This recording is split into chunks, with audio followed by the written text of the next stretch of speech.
Ертеде Жошы деген ханның үлкен баласы аңға шығып, құлан атуға барғаннан қайтып оралмапты.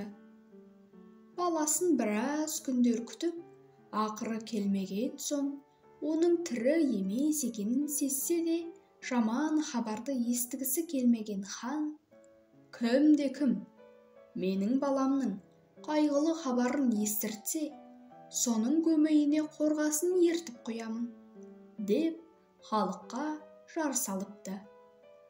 Халық ханның баласын құлан теуіп өлтіргенін біледі, бірақ әкесіне айтуға батылдары бармайды.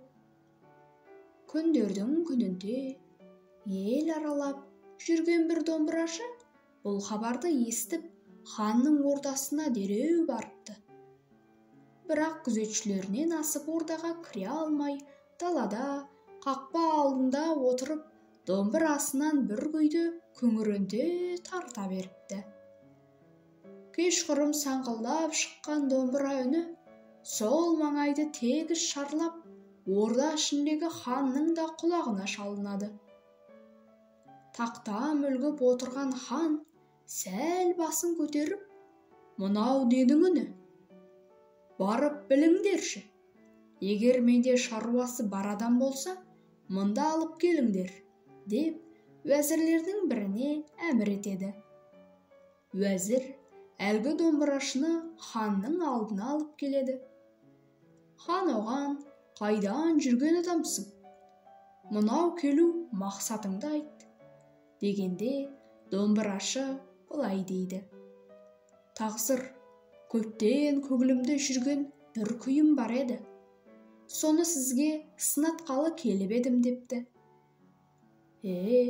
Олай болса домбыраңды тарт», депті хан. Бұл сөзді есту ақ мұң екен.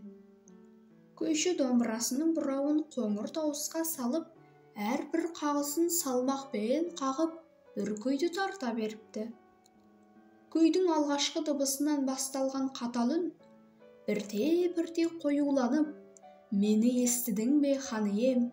Қайғылы хабар айтамын», дегендей, алдын ала негізгі тақырыбынан айтпақ ойын хабар береді. Домбыраның күңіренген үнін сезік деген уәзірлерінің бірі: «Тақсыр, мынау не дегелі отыр өзі?» дегенде, хан айнала отырғандарға және домбырашыға қарап: «Мына бастағаның сенің тартатын, менің естетін күйім емес. Бірақ әдейлеп келген екенсің. Тарт», депті. Ханнан ұлықсат алған домбырашы күйін боздата тартқанда, домбыраның көмейінен ақсақ құлан шошыған, қырда еркін жосыған.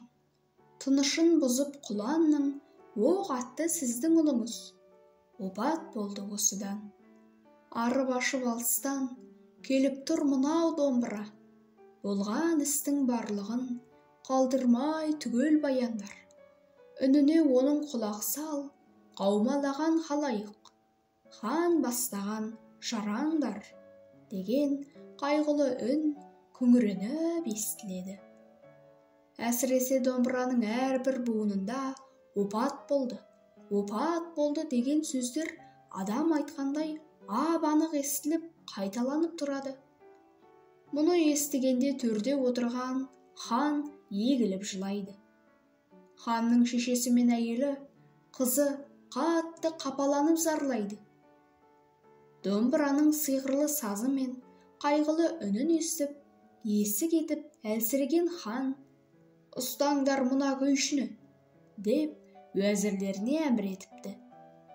Сонда күйші ханға қарап: «Ва тақсыр, мен аузымды ашып ештеме де айтқаным жоқ еді ғой. Жазығы мына домбырада емес пе?» депті. Хан осы жерде сөзден жығылып, берген жарлығын орындау үшін кім болса да бәрібір қаралы хабар әкелгенін үні өшіп жазасын алсын деп, домбыраның көмейіне қорғасын ертіп қойдырыпты. Содан бастап домбыраның көмей тесігі пайда болған екен дейді.